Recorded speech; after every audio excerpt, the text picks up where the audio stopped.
둘째 날입니다. 아간의 죄, 공의와 은혜의 절차, 치밀한 법적 절차, 그리고 정의의 집행자의 마음가짐이라고 하는 어절들이 보이는데요. 이제 둘째 날은 공의와 은혜의 조사 절차가 시작되는데 얼마나 아간이 완고한지요.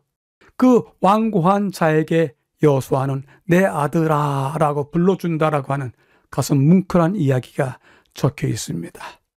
우선은 여호수아서 7장을 읽어보겠습니다. 이스라엘을 그의 지파대로 가까이 나오게 하였더니 유다 지파가 뽑혔고 삽디의 가족 각 남자를 가까이 나오게 하였더니 유다 지파 세라의 증손이요 삽디의 손자요 갈미의 아들인 아간이 뽑혔더라. 내 아들아 청하노니 이스라엘의 하나님 여호와께 영광을 돌려 그 앞에 자복하고 그 일을 내게 숨기지 말라 하니라고 전하고 있습니다. 하나님께서는 범법자의 정체를 밝히는 대신에 당신의 공의와 은혜를 나타내는 절차에 더욱 집중하셨습니다. 이스라엘의 패한 이유를 설명하고 백성들의 선교를 요구하신 후에 하나님은 절차의 공표와 더불어서 그것을 실행하는 사이에 시간을 남겨주셨습니다. 시간은 아간에게 매우 중요한 시간이었는데요. 생각하고 회개하고 자신의 죄를 고백할 기회가 되었고 그것은 아간의 가족에게도 마찬가지였습니다. 만약 그 가족들이 어떤 일이 있었는지 알았다면 사건을 은폐하는 데 가담할 것인지 아니면 고라의 아들들처럼 공범이 되는 것을 거부하고 아버지 편에 서기를 거절하여서 파멸을 피할 것인지 결정할 기회가 주어졌던 것입니다.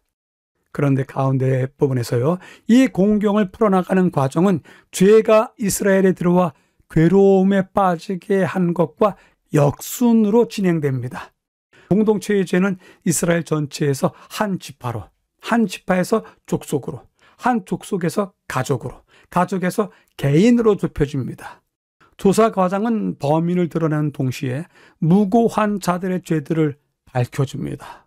얼마나 하나님의 공의와 은혜를 볼 수 있는 과정인지 이 부분에서 우리가 동의를 표할 수 있습니다. 무고한 자들의 죄 없음은 밝혀져야 합니다.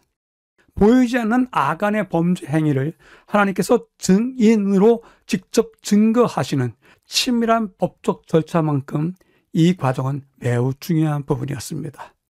독자는 하나님께서 아간으로 대상을 좁혀가는 과정의 긴장감을 마치 직접 보는 듯합니다. 그리고 끝까지 발각되지 않고 지나갈 것이라고 기대하는 아간의 완고함을 보게 되는데요. 얼마나 놀라운지요.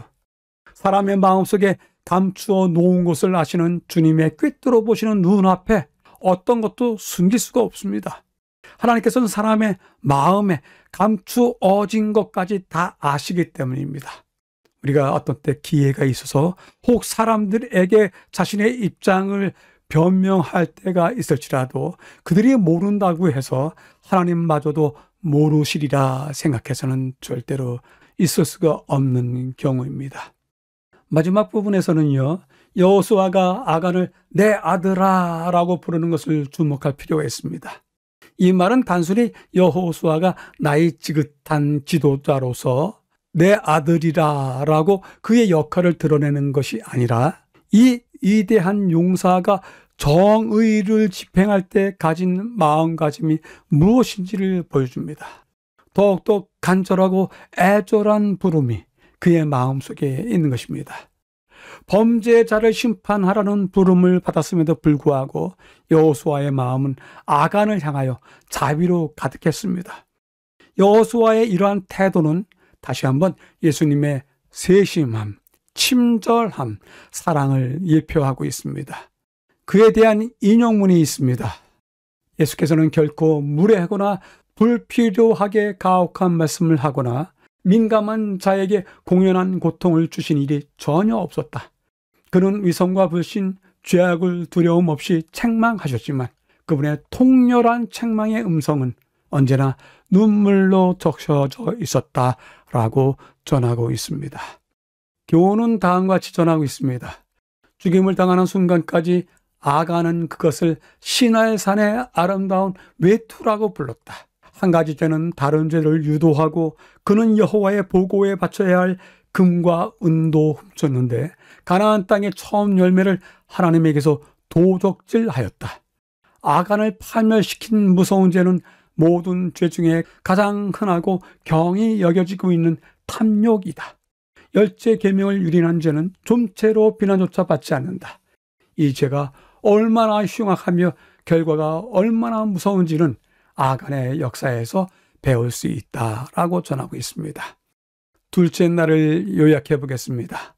아간의 죄에 다루었던 문제는요, 범죄, 그것은 숨길 수도 가릴 수도 없다. 그렇지만 기회는 있다라고 하는 이야기들을 다루었는데요. 하나님께서는 공의와 은혜를 드러내시기 위해서 시간을 좀 주셨습니다. 그때가 고백할 결정적인 기회였던 것입니다. 그럼에도 불구하고 아간은 그 기회를 놓쳤습니다. 범죄, 그것은 치밀한 법적 절차에 의해서 감출 수도 숨길 수도 없는 것이다. 지금은 당장 숨길 수 있다고 생각할지라도 하나님 앞에 서게 될 때에는 우리가 숨길 것이 없다. 감출 수도 없다. 마지막으로 여호수아가 아간을 부를 때 아들아 라고 하면서 불렀던 그 음성에서는 나이든 지도자로서의 역할 이외에 공의를 집행하는 자로서의 눈물이 섞인 애절한 마음가짐도 보인다라고 전하고 있습니다. 질문해 봅니다. 아간의 경우처럼 혹 우리가 죄를 지었다면 우리가 양심 있는 사람들이고 믿음이 있는 사람이기 때문에 그 죄로 인해서 두렵고 혼란스러운 시간을 보낼 수 있습니다. 우리가 그렇게 두렵고 혼란스러운 시간을 보내겠습니까? 아니면 어떻게 해결하시겠습니까? 여쭤보게 됩니다.